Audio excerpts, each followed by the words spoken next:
都係一如既往咁，我哋做嗰啲企缸就今次咧係用麻石嚟做嘅嚇。咁原本有個浴缸喺度嘅，當然係拆晒啦。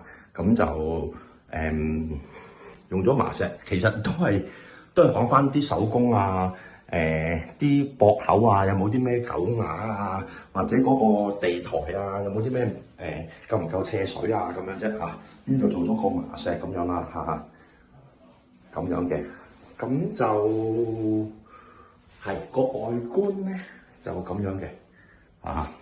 其實都係嗰句，我唔講嘅話咧，未必有人估得到原本係一個浴缸嚟嘅嚇。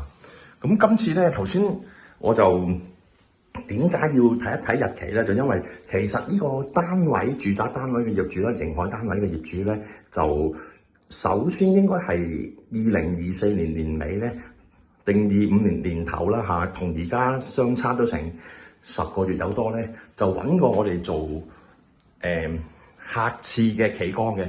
咁做完個客廁企缸啦，可能我一陣間會問佢啊，即係如果佢有空答我哋幾個，我就可能佢又覺得幾好喎，所以咧隔咗9個月、10個月之後咧，就再揾我哋做埋呢個主人房。咁我哋而家好，我哋而家去一去隔離睇一睇，俾大家睇睇當時先。好，係唔好意思啊，我嗰個隔離好，仲有一盞燈呢度啊，係啦，我哋呢個，因為呢個係啦，又係啦，唔係煤啦，呢個咧就做咗9個月、10個月噶啦，咁而家當然係用緊噶啦嚇。咁呢個又係浴缸嚟嘅嚇。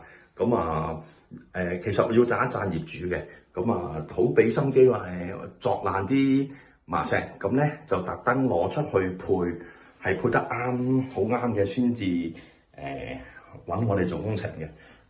其實呢個企缸嘅片段咧，其實應該係今年年頭已經 post 咗出嚟㗎啦。咁一陣間我俾條 link 俾大家睇睇，咁就知㗎啦嚇。我擺咗嘢我就唔拎開佢啦，都係約莫咁望一望啦。好，咁呢個咧就配咗個 Eagle 嘅浴屏嘅嚇，所以出嗰個效果真係好 great。好，咁就。其實都係咁樣，我出去揾一揾業主，睇下佢對我哋建成工程有冇啲咩評語啊，或者係有啲咩鼓勵嘅説話咁樣啦。係，周生係周生喺度。係啦，你先後揾咗我哋2次做工程咧，係咪覺得我哋有啲咩評語咧？係啊，我哋都係好滿意上一次嘅工程，我哋都覺得你哋好負責任啦，手勢都好好，所以我哋決定當我哋改另外一個詞嘅時候咧，都係揾翻你哋。好，多謝你先。咁好啦，咁我都滾搞咗你好耐啦，前後滾搞咗2次。咁我今日錄像就完畢啦。咁多謝大家收睇，唔該晒，拜拜。